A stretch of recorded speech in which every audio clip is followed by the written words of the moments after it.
million people jamming London's Wembley Arena Friday night for an all-star rock concert featuring Paul McCartney, Elton John, Rod Stewart, Phil Collins, Tina Turner, Sting, many other rock superstars, as well as the future King and Queen of England. Selena Scott filed this exclusive report for Entertainment Tonight. The Prince and Princess of Wales wanted to celebrate the 10th anniversary of the Prince's Trust charity. So they threw a birthday party and invited a few friends along to perform and raise money for disadvantaged children.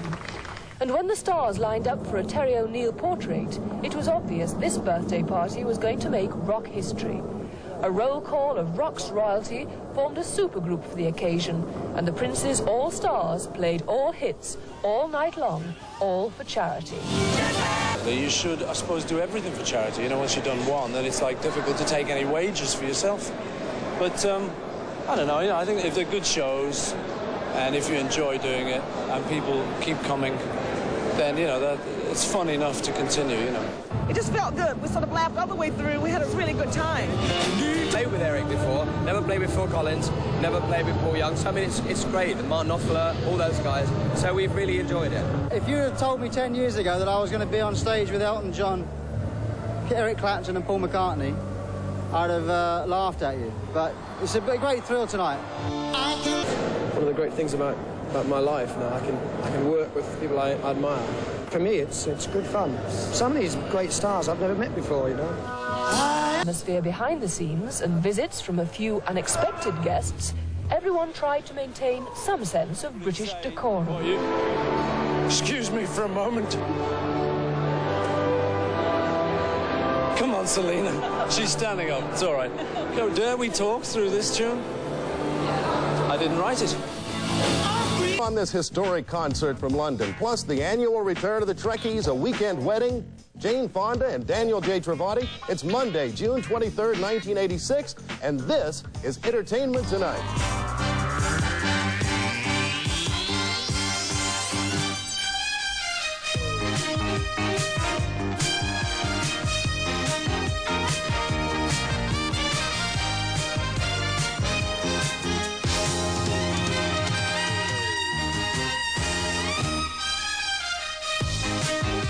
Hello, I'm Al Owen, sitting in for the vacationing Rob Weller. And I'm Mary Hart. Don Johnson returned to work on Miami Vice today, his one-week salary holdout at an end. Entertainment Tonight sources indicate Johnson's new salary calls for between $50,000 and $65,000 per episode, plus perks. Among the perks, a starring role in a Universal feature film. Johnson's previous salary was $30,000 per episode. This fall, Miami Vice on NBC will be going head-to-head with Dallas on CBS in a battle of the ratings Goliaths. Dallas star Larry Hagman was a big man in Texas over the weekend, but not Dallas, Fort Worth. Meet the home folks, Larry. Hi, home folks. How you doing? The home folk were from Weatherford, Texas, where Larry Hagman grew up. The gathering was a fundraiser for the Weatherford Public Library, but it was also a chance for Hagman to see some of his old high school chums. Luckily, none of us has aged. We're all exactly like we were when we graduated high school. He's still the same old Larry. It's not anything like J.R. is today.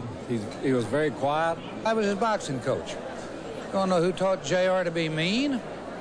J.R.'s hat was auctioned off and brought in an additional $1,000. Published reports are claiming actress Pam Dawber married actor Mark Harmon late last week in a secret ceremony. Not so, according to spokesmen for both Dawber and Harmon. It was definitely so this weekend for actor Stacy Keach and actress Malgosia Tomasi. They were married in a ceremony that was anything but secret. Following a ceremony at a San Fernando Valley church, the wedding reception was held in the mountains above Malibu.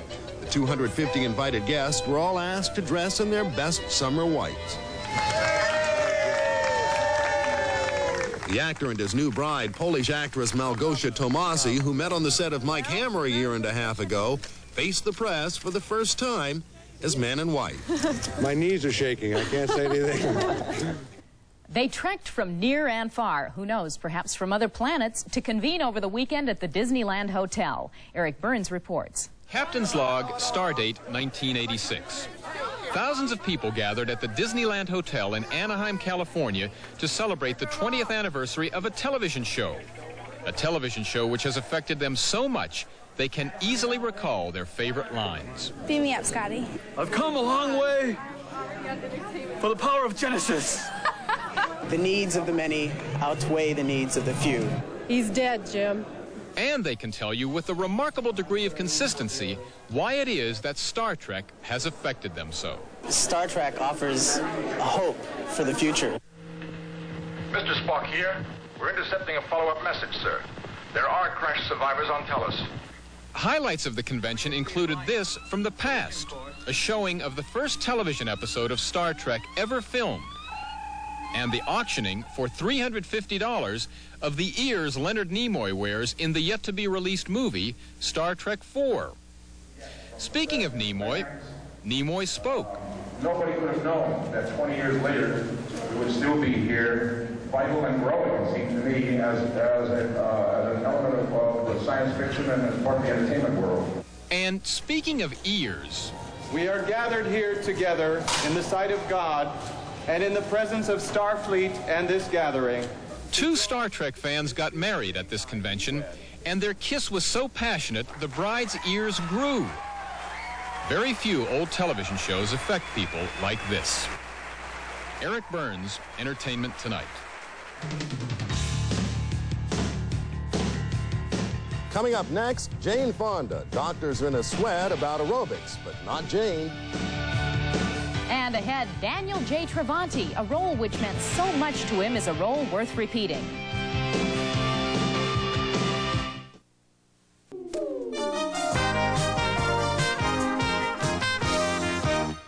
Billy Crystal and Gregory Hines play cops in a movie called Running Scared, which opens this Friday. Over the weekend, the Chicago Police Department awarded them honorary cop status and real-life Billy Clubs. We had so much fun working in this beautiful city, and I think that's what you're going to see up on the screen. So thank you, Doctor Gregory. Yeah, I feel the same way. This is very nice. Thanks a lot. I feel the same way, and I know I can speak for Billy. We have very warm memories of Chicago, even though we were here in December. It was the first weekend of summer and the biggest movie box office weekend in a long, long time. The Karate Kid Part 2 had a sensational opening weekend, taking in $12.5 million, according to Entertainment Tonight's box office estimates. Legal Eagles did $8.2 million at the ticket window, Robert Redford's biggest opening ever. Back to School, according to ET estimates, took in $7.8 million. And Top Gun and Ferris Bueller's Day Off were in a close race for 4th place. Our estimates put Top Gun at $5.8 million, Ferris Bueller at $5.7. MovieTrack surveyed ticket buyers as they exited theaters on both coasts this weekend. They gave The Karate Kid Part 2 its top accolade with 4 stars. The Karate Kid's ad campaign brought in the right crowd, and MovieTrack says it will be one of the summer's big hits, giving Top Gun a run for the money. Legal Eagles received 2.5 stars. Almost 2/3 of the audience surveyed were women, attesting to the pull of Robert Redford. His drawing power will keep the movie around for the best part of the summer, according to MovieTrack. Jane Fonda, already #1 on the videocassette sales charts, once again has her eye on the bestseller book list. Gene Wolfe reports. Jane Fonda, fitness guru to millions of American women, has come out with a brand new workout book, which also includes a low-fat, high-fiber diet and weight loss program. The new book updates Fonda's original workout book, which has sold more than 2 million copies. You've written a new book because you've learned a lot. Are there things you wish you hadn't said in the old book? No, I don't think there's nothing that I said wrong in the first book. I just didn't say enough. I barely talked about, I touched on nutrition, didn't go into any detail, didn't talk about dieting. I barely talked about aerobics because I didn't understand. And now it's the cornerstone of what we're doing. Fonda's program, however, does conflict with some recent medical guidelines, which recommend no more than 30 minutes of aerobic dancing 3 times a week. 3 times a week for 30 minutes is the minimum that you should do to attain minimum health and fitness. I'm afraid that this kind of a report, which is not backed up by data, will frighten many women away from doing perhaps the only form of exercise that they will find that they actually enjoy. 24 million Americans are doing aerobics and liking it, and it's, for most of them, the only thing they do, and it's the first thing they found that they enjoy. I don't want to scare them away, because while there are always risks when you increase your physical activity, the risk of not doing it are far greater in terms of obesity and heart disease and things like that. You're almost a symbol of fitness in this country. Have you ever had a feeling that that interferes with the audience's ability to accept you as a different character? It concerned me in the beginning. I know that it shocked some people in Agnes of God that I was smoking cigarettes. They weren't real cigarettes. They were horrible, a foul-smelling but tobacco-less, harmless cigarette was what I was smoking. You know, I've only made 2 feature films and then a movie for television, The Doll Maker, that I won an Emmy for, since I started the workout business.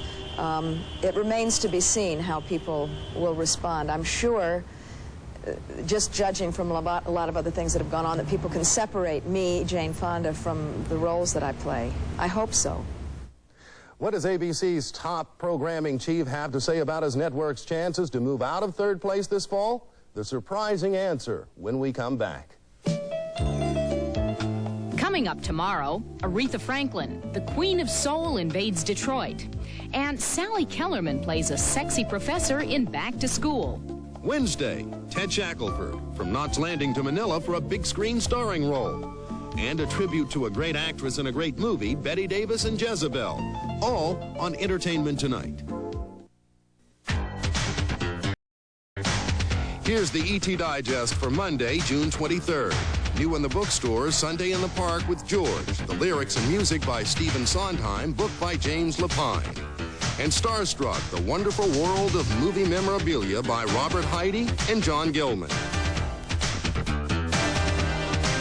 The press tour, where the nation's TV and entertainment reporters talked to the 3 networks' PBS and cable executives, came to an end in Los Angeles over the weekend. Last on the agenda, ABC, a network running 3rd in prime time, but trying harder than ever. Dick Shoemaker has that story. Brandon Stoddard is the man in charge of entertainment programming at ABC. During this weekend's TV Critics press tour, I asked Stoddard, will his new fall schedule get ABC out of 3rd place? No. Why? Oh. You know, because there's NBC, there's CBS, and then there's ABC. The spread between us and the other networks is quite a lot. One new show that may help, Head of the Class, a series about gifted high school students. Also, Shelley Hack and Tom Mason as a fun couple in a show called Our Kind of Town. And Sledgehammer, a comedy cop series that supposedly turns Dirty Harry into a kind of Pee Wee Herman. The miniseries America has generated headlines because Soviet officials were unhappy ABC would show what life in the U.S. would be like after a Russian takeover.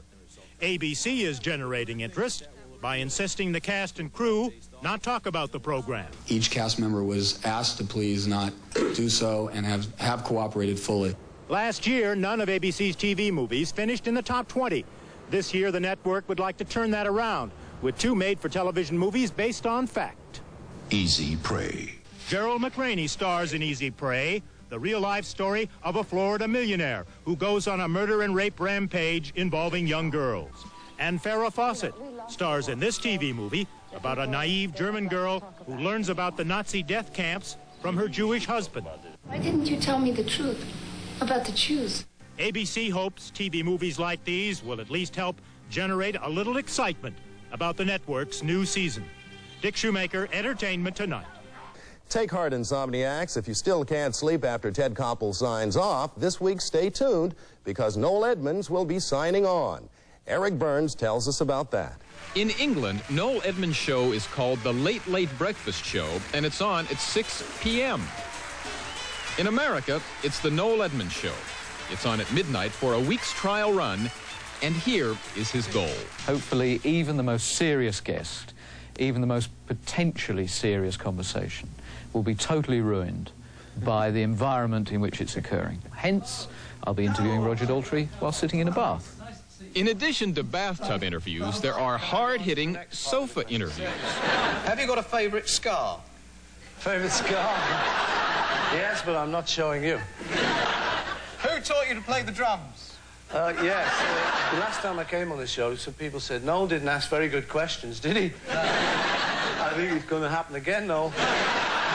Do you find that the fact that you have a successful career in another country takes some of the pressure off this attempt to make it in the United States? No. If he doesn't make it in the United States? If it all goes wrong, I suppose I can go and sit in the tub and think to myself, well, I was great, but the show was crap. Or you can think in the tub with Roger Daltrey, I was great, but the show was... Very good. Now, you see, already this is having an impact on you. Eric Burns, Entertainment Tonight. The Noel Edmonds Show is on a one-week trial run this week on ABC. On the daytime side of ABC's TV schedule, another trial run is now in the midst of a second week after a successful first-week run. Fame, fortune, and romance. Inspiring secrets from life's winners. The name is different, the theme virtually the same. Fame, fortune, and romance really goes beneath the surface to get at the real private lives of the public figures. Pia Zadora, now she's a wife and a mother. It's where we learn the hush-hush secrets of the heart. It's the intimate stories, the promises meant to last a lifetime. And I got to tell you, it's a lot easier for people to talk about what goes on in the bedroom than what goes on in their wallet. The show is ABC's and Leach's answer to the standard daytime fare of game shows and soap operas. On a soap opera, the love stories that are created by scriptwriters in Hollywood are make-believe, and there is nothing better than a real-life love story. In a business where nothing lasts forever, Robin Leach remains a man with a philosophical point of view. On the day that the cancellation notice comes and they say there will be no more lifestyles, I want to be the closing subject on the last show so that I can say, thank you for making me rich and famous. More from London with Paul McCartney, Tina Turner, and Elton John when we come back.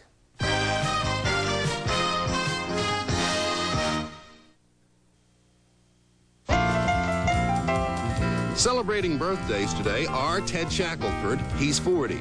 Metropolitan Opera conductor James Levine is 43. June Carter Cash, 57. Director Bob Fosse, 59. And actress Irene Worth is 70. In television, woe betide an actor who risks another movie playing a role in which he's already been successful. Not Daniel J. Travanti, though. He has reasons for wanting to play it again.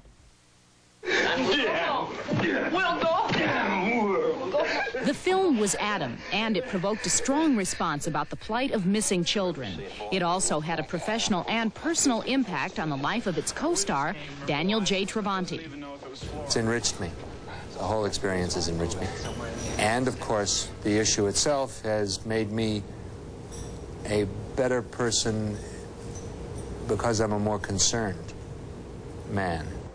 He has agreed to recreate his role for a sequel, Adam, His Story Continues. It was a decision which didn't come easily.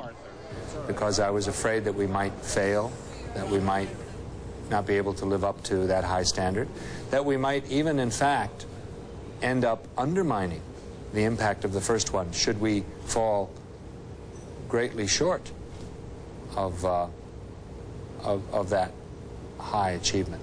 Adam, too, begins with a family viewing the first movie. Audience participation is our concern to the extent that we wish millions, we wish everybody on Earth, really, especially in America, of course, to see this for their own sake, for the sake of the children. Aretha Franklin, Sally Kellerman, the latest in new video equipment, and an exclusive movie preview of Club Paradise starring Robin Williams and Peter O'Toole. All that and more tomorrow on Entertainment Tonight. It was the summit meeting of rock and roll Friday night in London. HBO taped it all for a special later on this year. With its royal patrons moving to the beat, the big charity concert closed with the Beatles' Get Back. On stage, among others, Paul McCartney, Tina Turner, and Elton John. Enjoy it.